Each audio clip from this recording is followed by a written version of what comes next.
What's good YouTube, and welcome to the house. I have seen the pictures and I am so excited to get into this. Rip DZ's comment section. Anytime there's God's card support, his videos go off. Oh, they're gonna top now, it's gonna go crazy. Sometimes it's lackluster, sometimes it's really good, but I hope they match up to the artwork and are freaking legendary. Premium God box reveal. So we don't know what the TCG equivalent will be to the God box, where we're gonna get these cards imported, so do keep that in mind with the hype we're about to maybe experience. And we start off with Superconducting Wave Thunder Force. Okay, that's quite the name. You can only activate one card with this card's name per turn.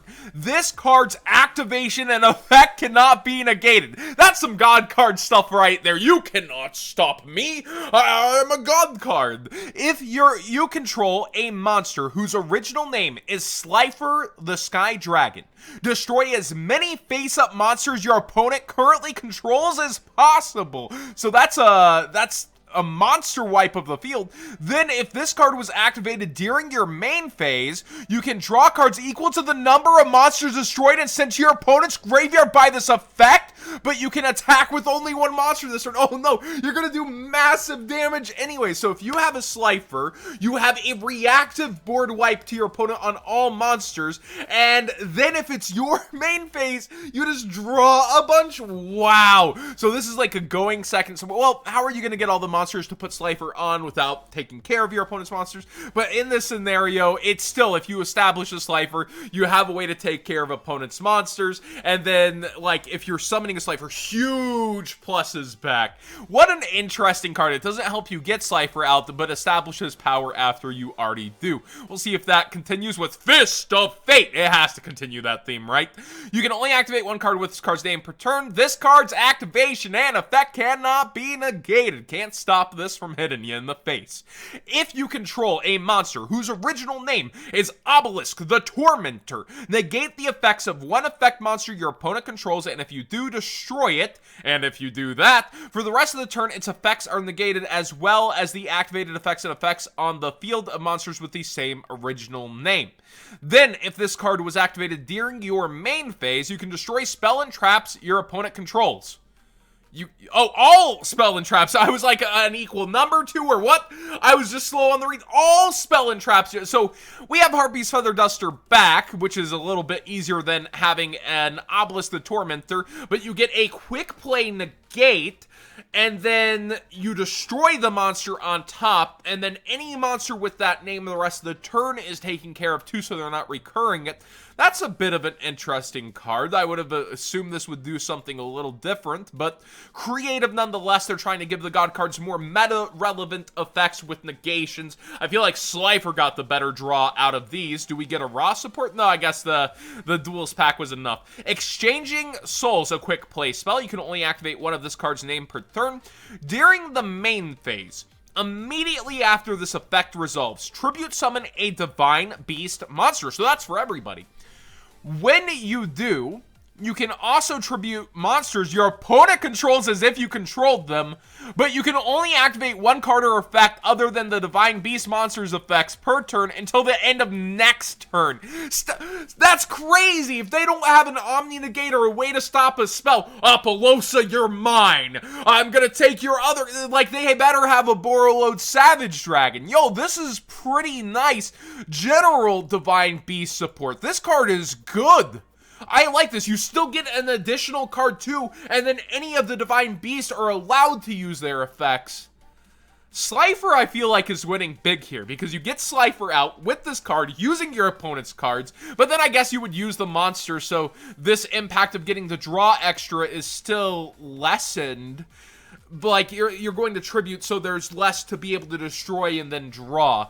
But still, in combo, I feel like Slifer is winning here so far. And then the quick play could just be activated during the opponent's turn after taking care of their field, making them have trouble to extend.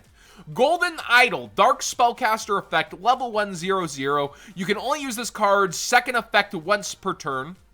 Once per turn quick effect, you can look at your opponent's hand. Also, this card's name becomes Thousand Eyes Idol until the end phase. So all these eyes, I'm using the PEGASUS effect. I'm actually getting to look at your hand. If this card is banished or sent to the graveyard by a card effect, You can target one effect monster your opponent controls, equip it to one of your relinquish monster or eyes restrict monsters that cannot be normal summoned or set. While that monster is equipped by this effect, the monster it is equipped to gains attack equal to the equipped monsters. That includes relinquished anima, right? Because that card cannot be normal summoned or set, because it's from the extra deck, so naturally it can't. So maybe that would be the one that you instantly start thinking about without having to play the other support.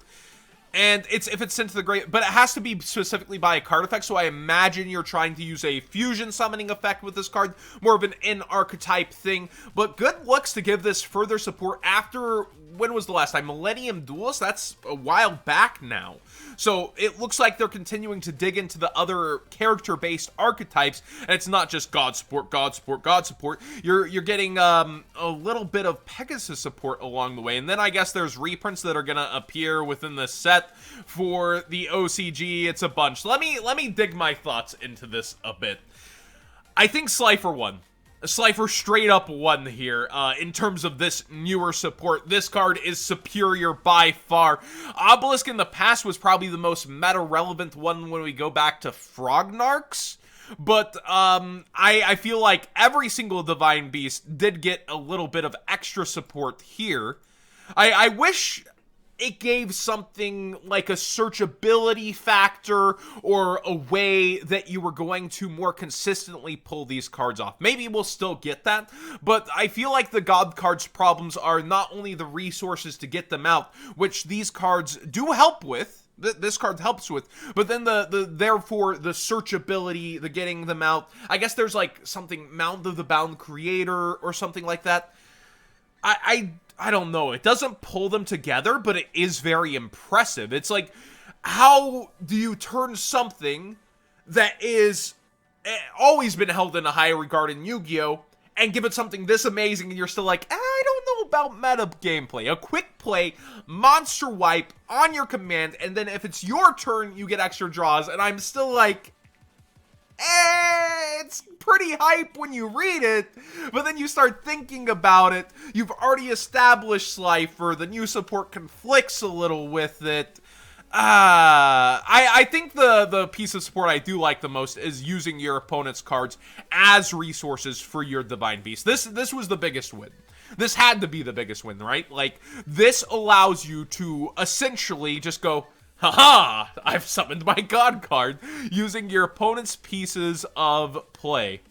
This has to be it. This is the best card out of the three, in my opinion. Then comes this, and effect negation, yeah, very 2020, but everything feels like it comes with some form of effect negation, right?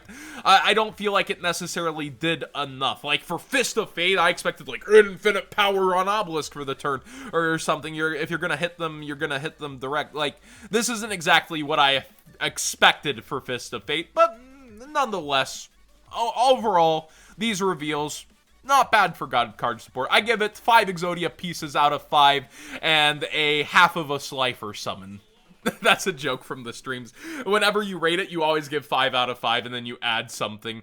But I don't know. I really don't like this. This almost interests me more. Like, where are you going to go with this? Is this it? Is this all you're going to give us? Or are we going to go further? Are we going to do all the Millennium items? Is it just Pegasus support? And then how do you accelerate the searchability and playability of the God cards? This is nice. This is really good, but we're gonna see where the rest of it comes together. Thanks for watching this video. Please subscribe if you haven't already. Give this video a thumbs up if you enjoy these conversations and look at the news when it comes to these cards. God card support, rip these Eve's comment section either way. These are good enough where people are gonna go over and comment there. I feel bad for him.